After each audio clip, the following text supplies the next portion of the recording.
I do believe that you're going to see some very forward-thinking, outside of the box trade deals that are going to be proposed. I think you're going to see different avenues of engagement that are non-orthodox. Wow. Well, that's quite a nice introduction. He's talking about the new US ambassador to South Africa who arrives here in the near future. His name is Brent Bozell, and that in camera was Matt Chancey. Matt Chancey is an American. He's worked on the African continent for many years. He has spent 5 years living in South Africa. 2 of his children were born in South Africa, and he has close connections into Washington and knows a heck of a lot of what's going on in the Trump administration. Well, I got to talk to him today and asked him straight up, how important is the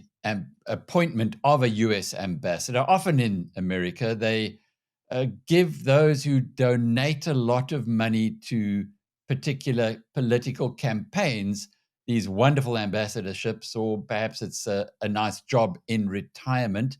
Not so this time around, as we'll find out later in this conversation as we take a deep dive into Brent Bozell.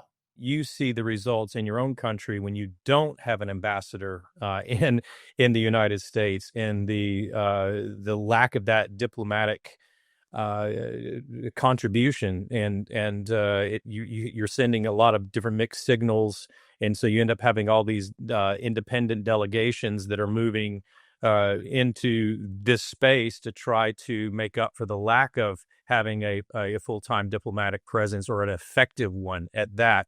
And so on the flip side, when the Americans send their ambassador finally, and it's not because we've been held up by anything in South Africa, it's purely a part of the confirmation procedure in the United States that's generally pretty slow, particularly in a very confrontational environment that we have right now in DC. You're going to see, I think, with this new ambassadorship, an acceleration of what I hope to be very positive developments in U.S.-South African relations. That theme of optimism runs through the whole conversation, as you will hear as we get deeper into it. But he was referencing Ebrahim Rasool, South Africa's ambassador in Washington. The feedback we've got is he just couldn't get any meetings. Nobody was prepared to see him. He'd already been cast in a particular light before he got there. And with the Trump guys in power now, well, unless you are palatable to the MAGA team, I don't think that you're going to make much headway. We've seen other countries do very well in their interaction and engagement because they're playing the ball as they see it. We in South Africa, too often, we play the ball as we want to see it. But so be it. On top of that, we have a Sabisi Jonas special envoy who, just to make things more complicated, is the chairman also of MTN. I mean, who thought that one up?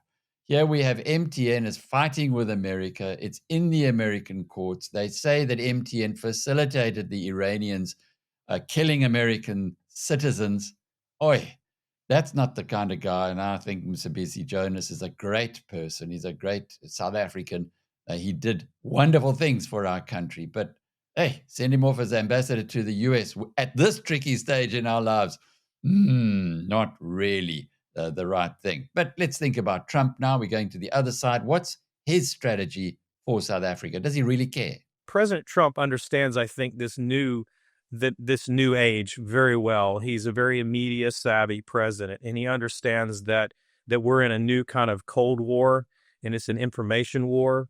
And so when he's dealing with difficult countries, in the case of our diplomacy, he would like ambassadors, he would like representatives who understand the nature of this warfare.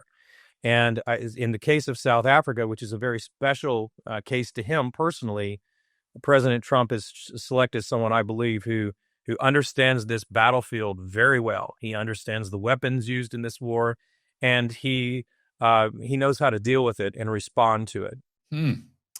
Battles, weapons. I thought this was diplomacy. Well, seems like we're in a whole new ball game now. So who is this Brent Leo Bozell III. An unusual name for us in South Africa. We don't normally call ourselves first, second, thirds, or anything more than that. But he comes from a distinguished family in the United States. He built a heck of a business monitoring media operations.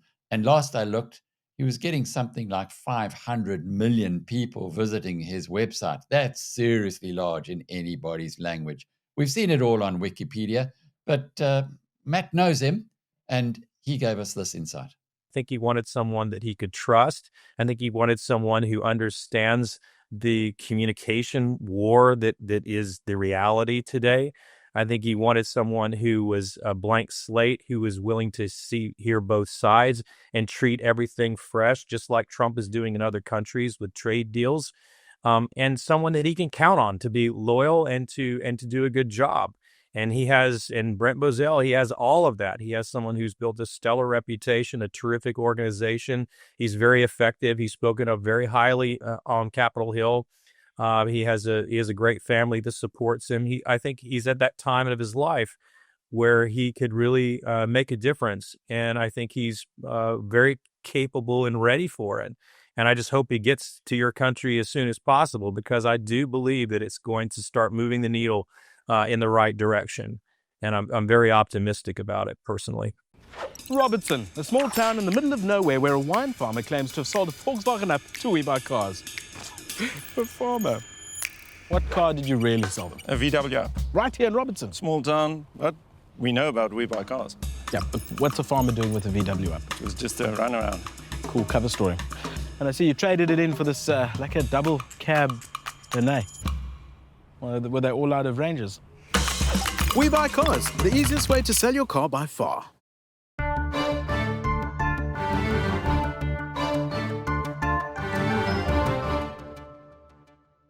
Well, what we have learned from Donald Trump so far is he's a deal maker and he is innovative. He'll do things very differently.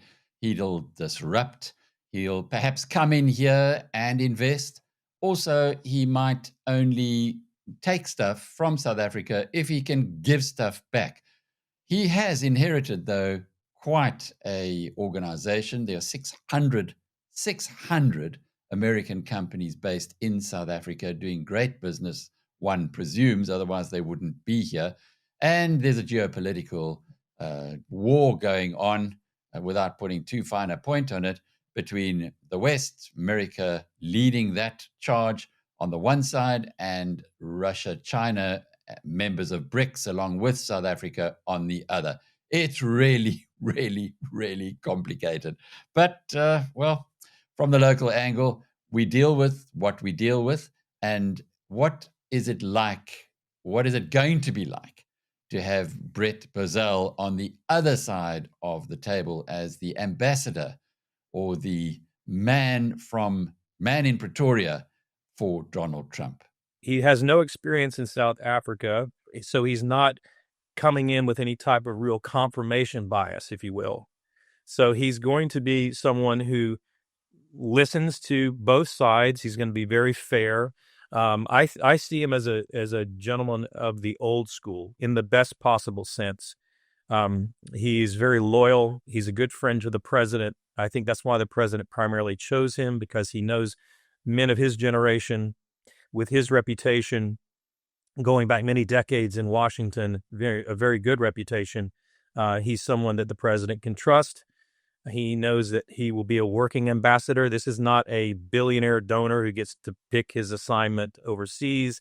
This is someone who is a movement conservative, someone who's been in the trenches pretty much his whole life, and understands how the game is played, so to speak, but has kept his character, has kept his reputation, and has been known as someone who's very trustworthy.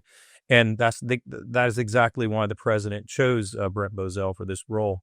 It's a tough job, though, Matt. He's coming into a little bit of a lion's den, given that there are, well, it's almost like he would be able to rate better, perhaps, with someone like Jacob Zuma, who's got all his loyalists around him. He thinks the same way. He's a little bit older. Whereas the ANC is a bit of a snake pit at the moment. We're seeing that in played out in public. How do you think he's going to handle this kind of challenge that is going to be before him? Well, obviously, that remains to be seen. We'll have to wait and see. But based on what in my conversations with him and his desire for South Africa, I think some of it came out in his hearing. If you watch if you read his statement and what he said, he would really like to focus on things that can bring people together, which is the economy.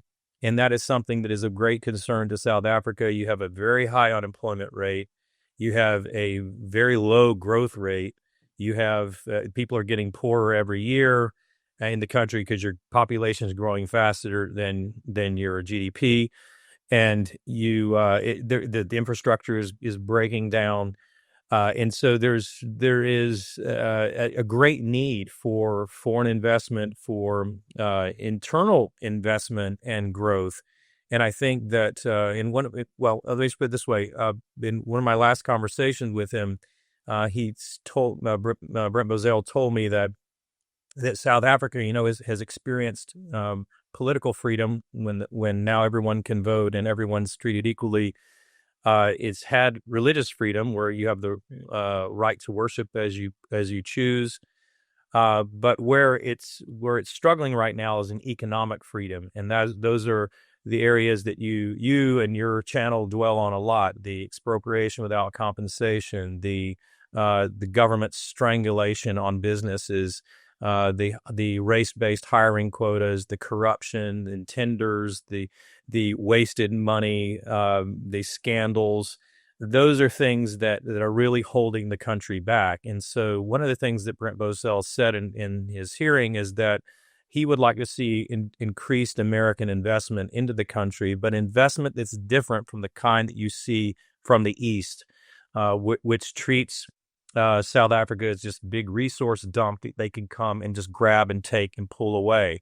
Whereas America would like to invest within South Africa so that, for instance, he mentioned this in his hearing, that we can help South Africa, our companies can help South African companies with their refinement capacities so that you can refine the minerals that you have in your country and then sell them yourself instead of just shipping out the raw materials, having them refined elsewhere and not getting the full benefit of that.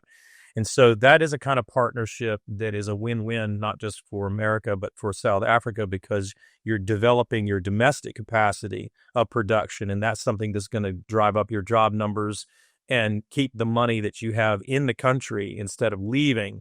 And that's what he told me was going to be his focus. So that's good news, because that means he's going to come into the situation with a government of national unity, and he's going to want to be able to find common ground. Well, the full interview, or what we call the director's cut, is available on biznews.com/briefing. That's it from us for today. Until tomorrow. Cheerio.